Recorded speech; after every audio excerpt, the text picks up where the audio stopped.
Salam sejahtera bagi kita semua yang kami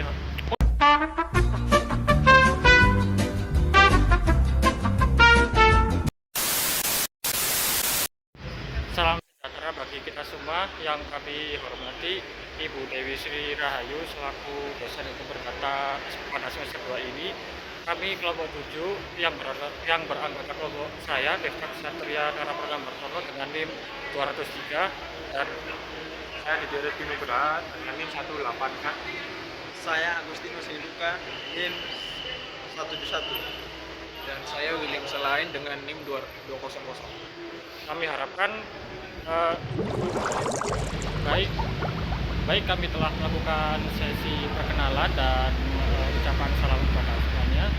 Dalam tugas ini kami bertujuan untuk melakukan pemenuhan tugas peserta kami, yaitu tentang tugas wawancara. Diharapkan tugas kami dapat memberikan wawasan untuk kita semua. Baik, cukup sekian perkenalan, ditunggu dalam video ya.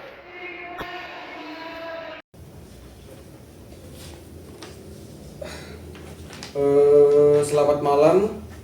Perkenalkan, nama saya William Sakti Pangondian Silaen.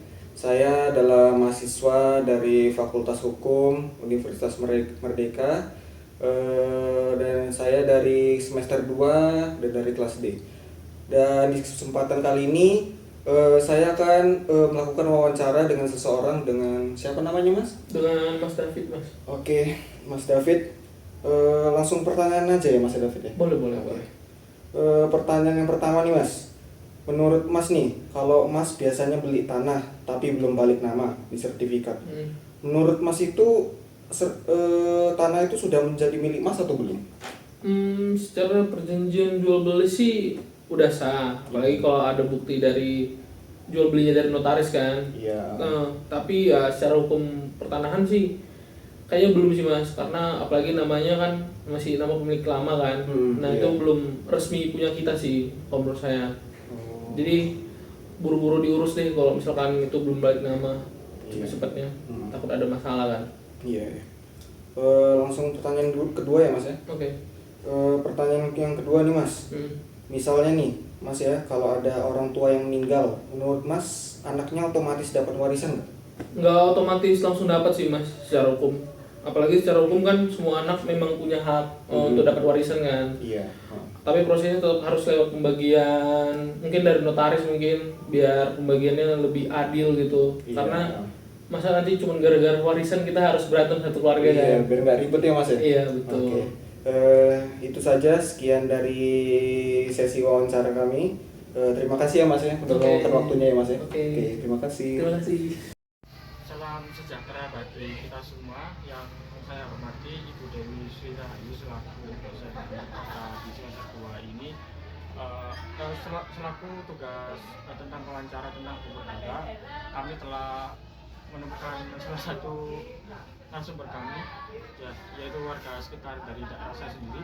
Bisa diperkenalkan sedikit? Baik, terima kasih. Perkenalkan, saya adalah Herianto. Saya adalah warga dari RT 45, Kelurahan Bandung, Rejosari, Kecamatan Sukun, Kota Malang.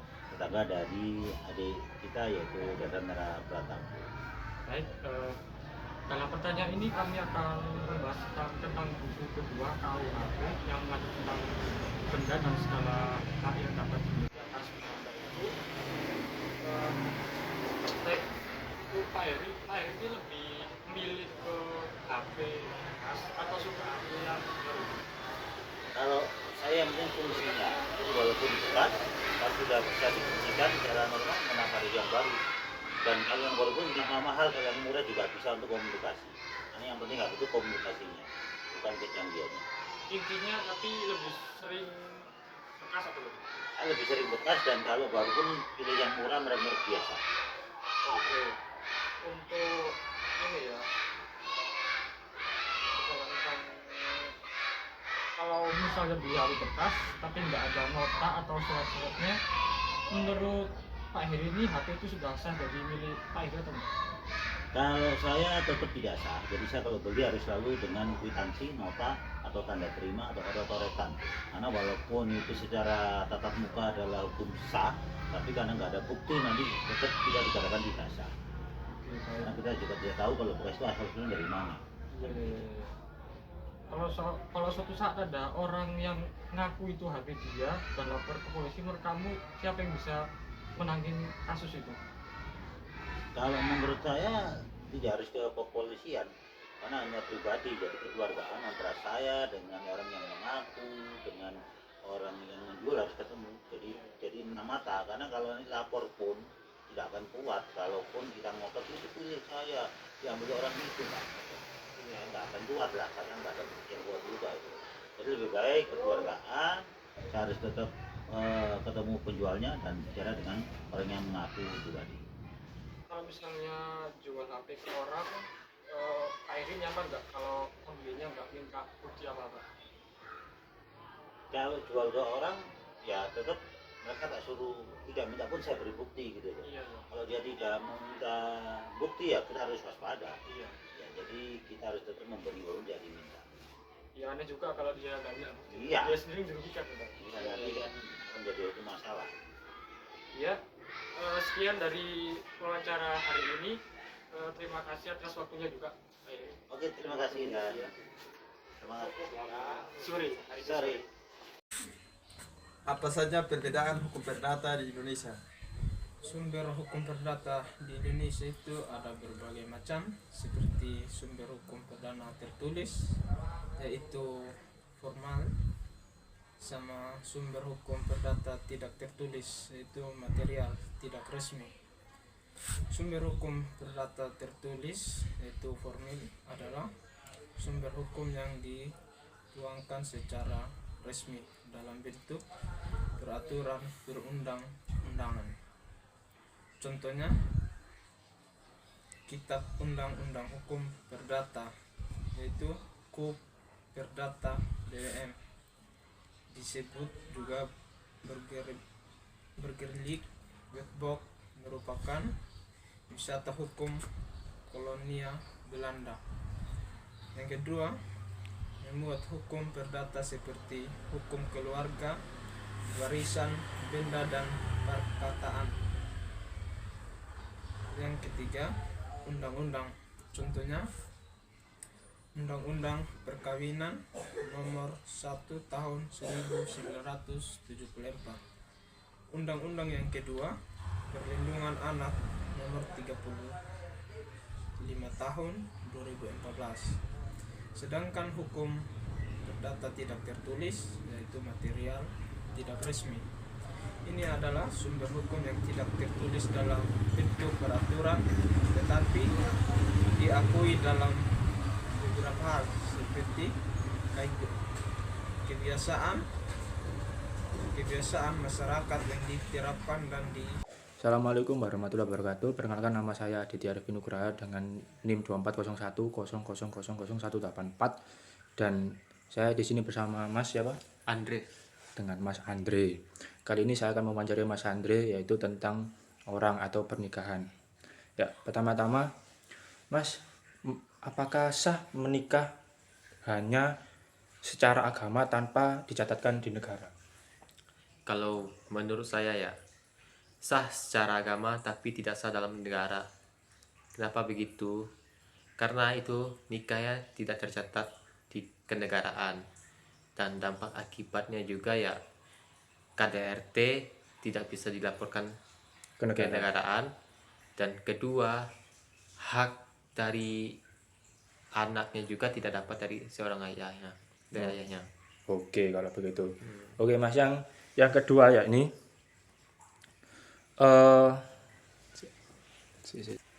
Oke, yang kedua yakni bagaimana pendapat Masnya kalau ada anak yang tidak diakui ayah biologisnya padahal jelas itu anak kandungnya?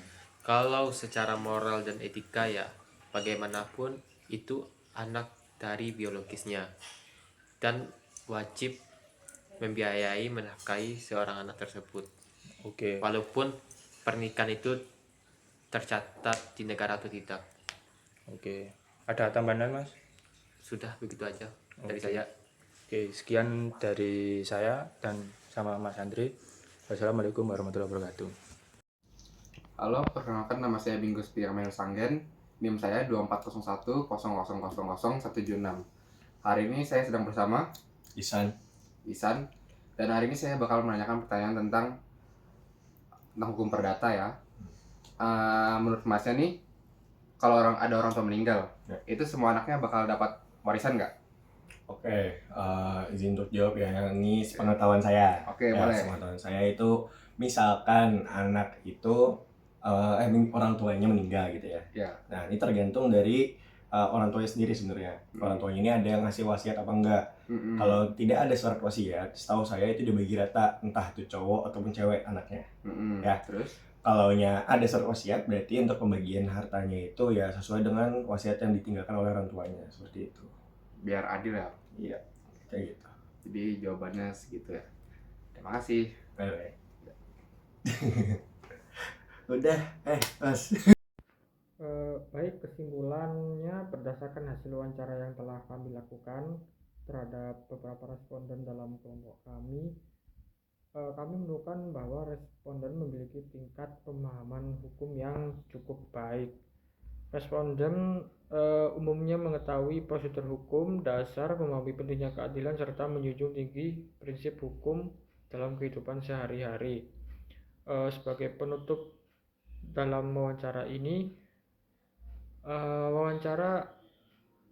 masyarakat menunjukkan kecakapan hukum yang dapat menjadi fondasi penting dalam menciptakan tatanan sosial yang adil, menciptakan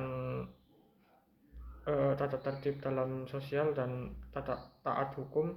Semoga temuan penelitian dari kelompok kami dapat mengedukasi hukum yang lebih luas dan inklusif di masa depan. Terima kasih.